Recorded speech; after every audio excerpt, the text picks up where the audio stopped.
Can I just start by asking, what is up with the cover? The turtles are in clear view and they look butt-ass ugly. And Batman is in a different shade of blue than he is in the actual feature. There's also no Nickelodeon logo on the front cover. Oddly enough, it's only on the side and back in super small font and on the disc itself. Speaking of the disc, look at this cover. It's way better.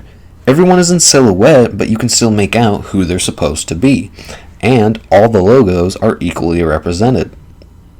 Wow, sorry for that. For some reason, that really stuck out to me. Anyway, if you don't like Batman or the Teenage Mutant Ninja Turtles, then there's absolutely nothing here for you, and you might not get much out of it. That being said, this is the kind of movie I feel like I could put on at a party and it would fit in with that kind of atmosphere. Why exactly? Well, it's filled with radical skateboarding turtles and action-packed scenes over the city of Gotham. Not to mention it has pizza. Even Batman gets in on the fun and chows down on some sweet savory slices. Oh yeah, and Batman also says, "Cowabunga." What more could any human being with a heart and mind ask for in a movie? This has been a long time coming for many comic fans across the world.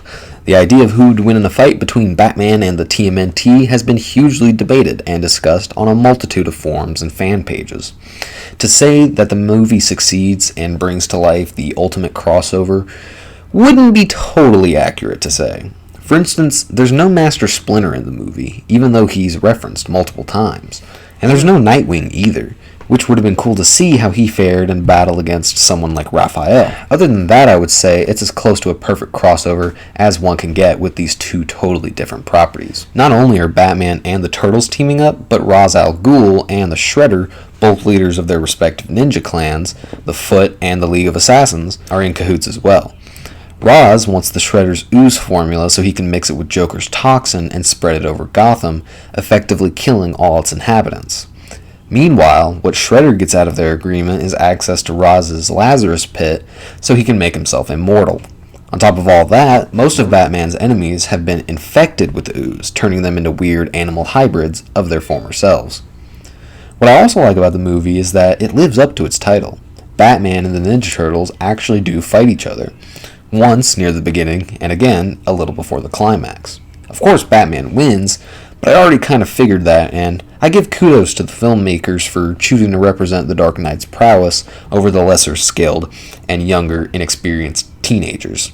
What I was really waiting for was to see Batman fight the Shredder, which he also does twice in the plot. The Shredder, outside of Master Splinter, seemed to be the most challenging foe for Batman, and I was waiting to see how they would match up.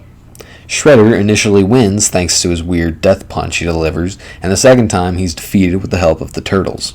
I would have liked to have seen Batman prove he's good enough to take on the Shredder of all people, but I guess they had to incorporate the Turtles' usefulness somehow. The choreography is so good it genuinely blows me away.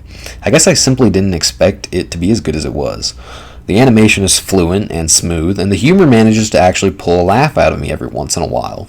All in all, this is probably one of the best, if not the best, crossovers I've seen since maybe Freddy vs. Jason. It might actually be better than that because the two title characters spend more time together than in that movie. Speaking of Freddy vs. Jason, there is a weird amount of gore in this movie. Not enough to unsettle someone, but it was enough to make me notice, and I couldn't help but feel it was a little out of place. Not that the movie can't have an edge to it, I just personally didn't feel it was 100% necessary. That being said, I got some nostalgic flashbacks whenever Raphael would say damn, because it kind of reminded me of the original live-action Ninja Turtle movie from 1990. If you don't feel like subscribing to DC Universe in order to watch this, I highly recommend picking up a physical disc like I did. You will not be disappointed. Check it out, and thanks for watching.